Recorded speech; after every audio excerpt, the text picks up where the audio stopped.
Are you setting up your camera bag and want to do it in a budget? Guys, this is the video for you. In this video, we'll talk about 3 of our go-to cameras that we always carry in our bag. We'll also talk about some of the lenses that we have and some other accessories which help us improve the production quality. So guys, stick around till the end because this video will definitely help you get better in your journey as a travel filmmaker.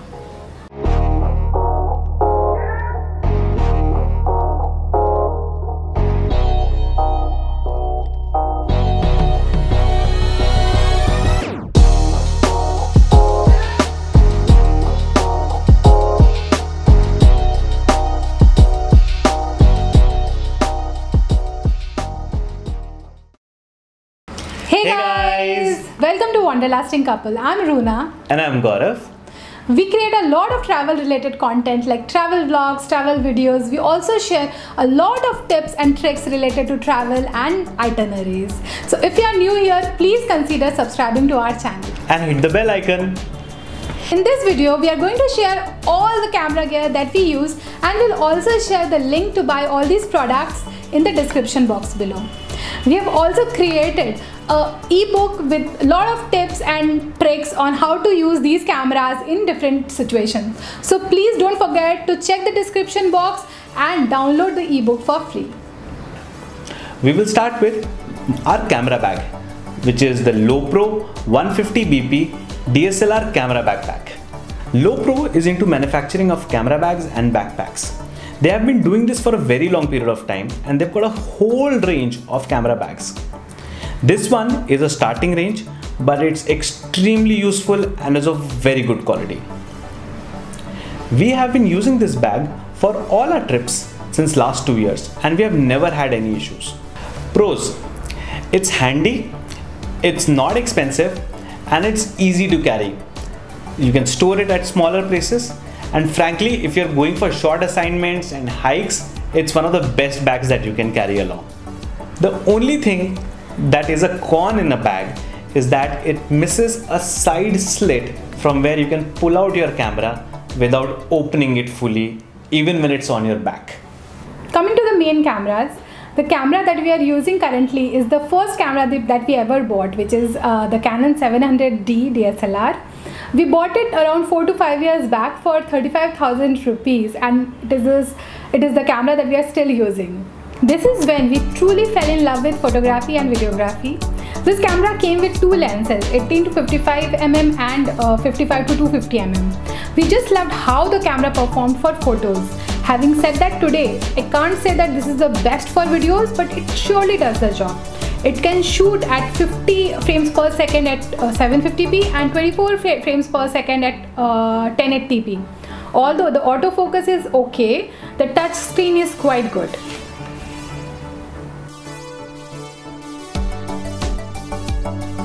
Pros for the camera: it's light, it's easy on budget, and it does the job. May not be the best for videos, but it can shoot 24 FPS at 1080p. Also, it has got a flip screen which helps you to shoot in various angles and you can do a lot of vlogging also with the same. Cons about the camera: the one that we have got actually has got a servo autofocus feature, because of which it keeps on searching for objects while you are shooting a video, and it's sometimes a little bit irritating, but otherwise I think it's a good camera to shoot good photos. To fix this problem of autofocus, we actually got a lens which can complement with the camera, and that was Canon 10 to 18 mm. Now this is a wide angle lens and it sorted 2 things for us. One, obviously the problem of autofocus was gone because in a wide angle lens you've got almost everything in focus.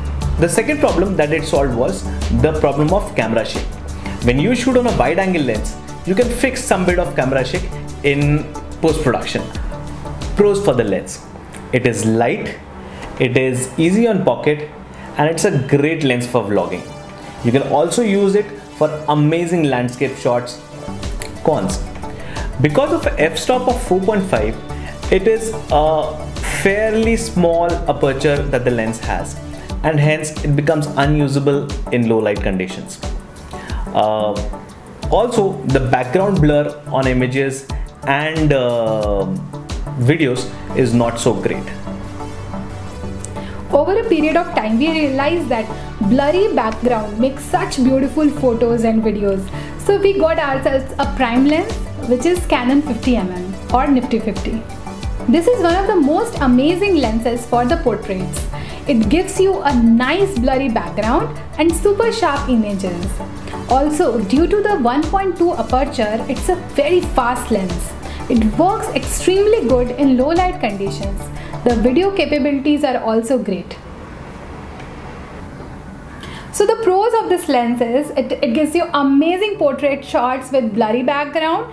It has super fast lens and it performs really well in low light conditions. So you can use this lens for portrait photography, street photography and get very good close-up shots. Cons of this lens is that it has a fixed focal length which is 50mm, which means you cannot zoom in or zoom out. Talking about the zoom in and zoom out feature, I almost forgot to talk about our zoom lens, which is Canon 55 to 250mm lens. This one came up with our camera along with our kit lens and has a focal length of about 55 to 200mm. It's a good long lens and hence even with the f-stop of 4 to 5.6 it can give reasonably good background blur in your images.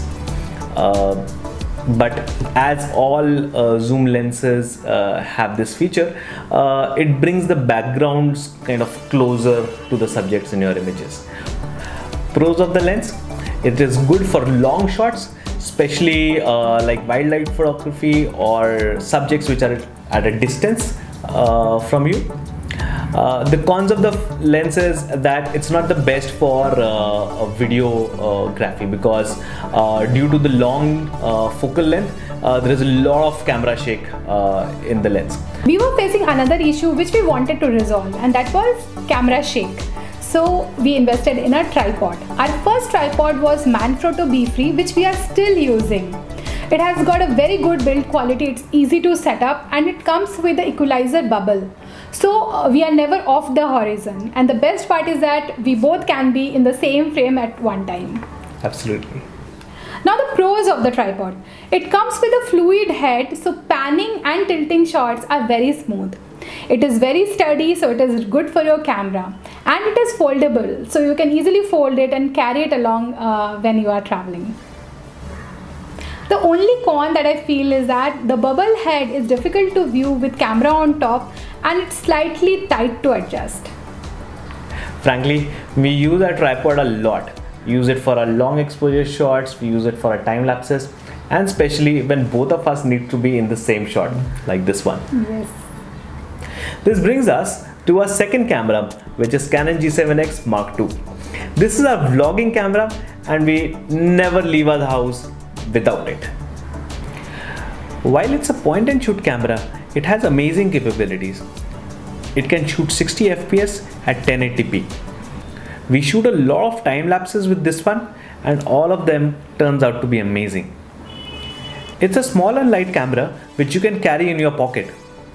Often when we go out for evening strolls, we keep this one handy. It has amazing low light performance as the lens has 1.8 aperture. It has actually got everything a vlogging camera should have. It has got a flip screen, high aperture lens and low light capability.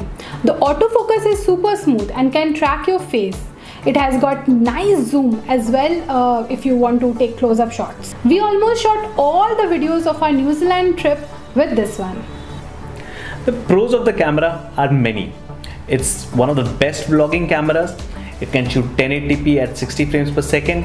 It has got a superb autofocus, it can shoot time lapses and many others. The only con that the camera has is that you can't plug in an external mic in the camera. Now while the internal mic is pretty good if you're shooting indoors, if you are outdoors, the mic kind of picks up a lot of wind noise. Then comes our little master blaster, which is the GoPro Hero 6. I really love how amazing this camera is. How can a thing so small be packed with so many good features? And while there are so many things to talk about the GoPro, the best one I like is it can shoot about 60 FPS at 1080p. So the slow-mo is super. The camera is amazingly stabilized, the shots are completely buttery. Due to size and weight, you can experiment a lot and take all kind of weird shot with this one in all possible angles. And the best advantage is it's waterproof up to 33 meters. So it can do what most cameras can't, and the performance is super amazing. The only con that it has is the audio quality and low light performance. But otherwise it has so many good features and I love to play around with this. So guys, that's pretty much on the gear that we have. To do a sum total of all, we got the bag for 3000k, camera for 36,000, prime lens for maybe 8,500, the wide angle lens at about 19,500, GoPro for 36,000, G7X for another 37,000, and Manfrotto tripod for about 16,000. So guys, that's all about the gear that we use. Hope you liked the video guys. Please hit the like button if you liked it, and also subscribe to our channel. You can also download the free ebook from the description box below. If you have any doubts, please leave us a comment in the comment section below. This is Gaurav and Runa signing off from Wanderlusting Couple. Keep traveling, keep exploring. Until we meet again. Bye-bye. Bye-bye. Okay, 1, 2, 3, start. Topping up. 1, 2, 3, start. Topping up. Topping. Talking.